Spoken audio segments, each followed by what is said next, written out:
اللہ تعالیٰ نے حضرت سلیمان علیہ السلام کو بہت سے معجزات سے نوازا ہوا تھا۔ انسانوں کے علاوہ جنوں اور شیاطین کو بھی ان کے تباہ کیا ہوا تھا۔ ہر طرح کے جانوروں کو نہ صرف آپ کا فرما بردار بنایا ہوا تھا بلکہ ان کی بولیاں سمجھنے اور بولنے کی صلاحیت بھی عطا فرمائی۔ حضرت سلیمان علیہ السلام کو ایسی بادشاہت نصیب ہوئی جو آج سے پہلے کسی کو نصیب نہ ہوئی۔ حضرت سلیمان علیہ السلام اللہ تعالیٰ کے برگزیدہ نبی اور حضرت داؤد علیہ السلام کے فرزند تھے۔ والد کے انتقال کے بعد کم عمری میں ہی تخت نشین ہو گئے۔ اللہ تعالیٰ نے بہت سے معجزات سے حضرت سلیمان علیہ السلام کو نوازا ہوا تھا۔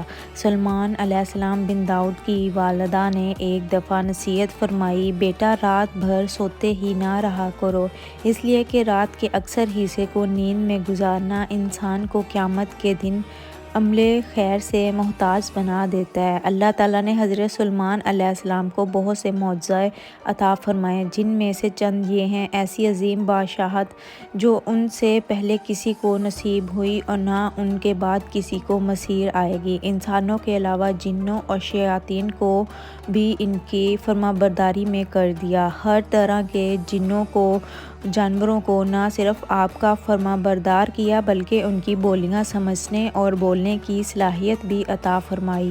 ہوا کو مسخر کر دیا کہ آپ علیہ السلام ایک ماہ کی مسافت صبح و شام میں طے کر لیا کرتے تھے۔ ان کے لیے پگھلائے ہوئے تانبے کا چشمہ جاری کر دیا۔ قرآن مجید کی بہت ساری سورتوں میں حضرت سلیمان علیہ السلام کا تذکرہ ہے، جن میں سے تو چند یہ ہیں: سورۃ الانعام، سورۃ النساء، سورۃ البقرہ، سورۃ السبا اور سورۃ الصاد اور سورۃ الانبیاء، اور اس کے علاوہ بھی کچھ آیتیں ہیں جن میں کئی مقامات پر آپ کا ذکر آیا ہے۔ کم سن سلیمان علیہ السلام کا حکمانہ فیصلہ۔ حضرت سلیمان علیہ السلام کو اللہ تعالیٰ نے علم و حکمت سے نوازا ہوا تھا اور بے شمار ذہانت سے بھی نوازا ہوا تھا۔ ایک مرتبہ حضرت داؤد علیہ السلام کے دربار میں دو افراد ایک مقدمہ لے کر آئے اور انہوں نے ایک بکری والا اور دوسرا کسان تھا۔ کسان نے دعویٰ کیا کہ اس شخص کی بکریوں نے میرے کھیتوں میں گھس کر اسے تباہ برباد کر ڈالا ہے۔ حضرت داؤد علیہ السلام نے اپنے علم و تجربے کے پیش نظر فیصلہ دیا کہ کھیتوں کا نقصان بکریوں کے ریوڑوں کی قیمت کے برابر ہے، لہٰذا بکریوں کا پورا ریوڑ طور توان مدی کو دے دیا جائے۔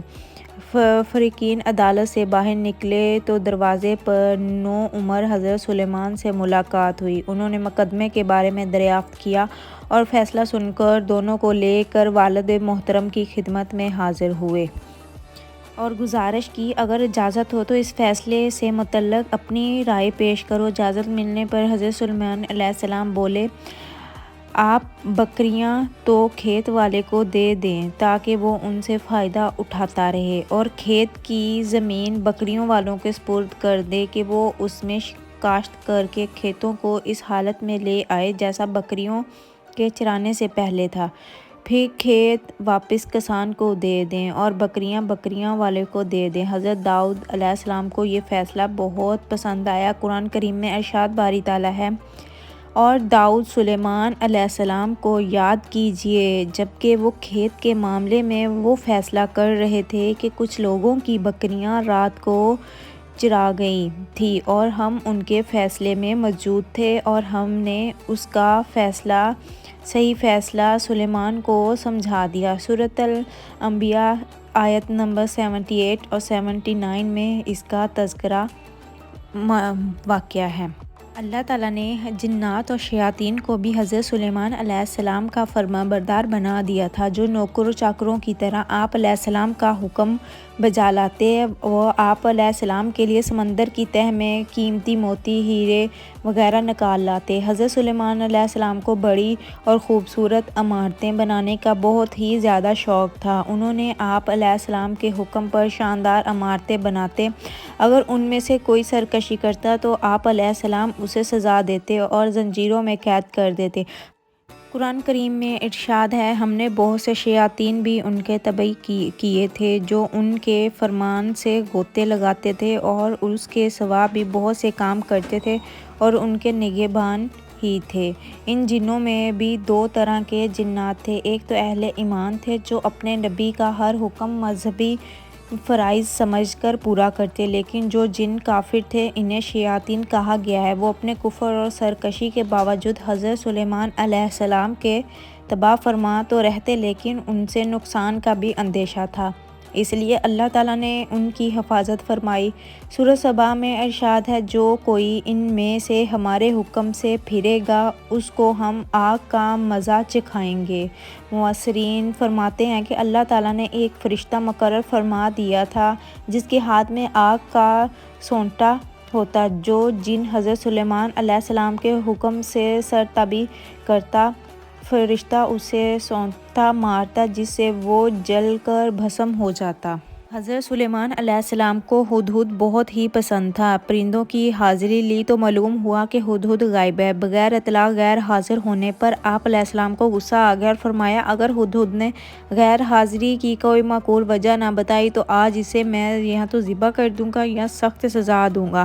حضرت عبداللہ بن عباس رضی اللہ عنہ سے سوال کیا گیا کہ تمام پرندوں میں سے ہدہد ہی کی تشویش کی کیا وجہ ہے؟ آپ نے فرمایا، حضرت سلیمان علیہ السلام نے کسی ایسے مقام پر قیام فرمایا جہاں پانی نہیں تھا۔ اللہ تعالیٰ نے ہدہد کو یہ خاصیت عطا فرمائی کہ وہ زمین کے اندر کی چیزوں اور زمین کے اندر بہنے والے چشموں کو بھی دیکھ لیتا۔ حضرت سلیمان علیہ السلام کا مقصد تھا کہ ہدہد سے معلوم کرے کہ اس میدان میں پانی کتنی گہرائی میں ہے اور کس جگہ ہے۔ زمین کھودنے سے پانی کافی مقدار میں مل سکتا ہے، اور ہدہد کی نشاندہی کے بعد وہ جنات کو حکم دے کر زمین کو کھود کر پانی نکالا جائے۔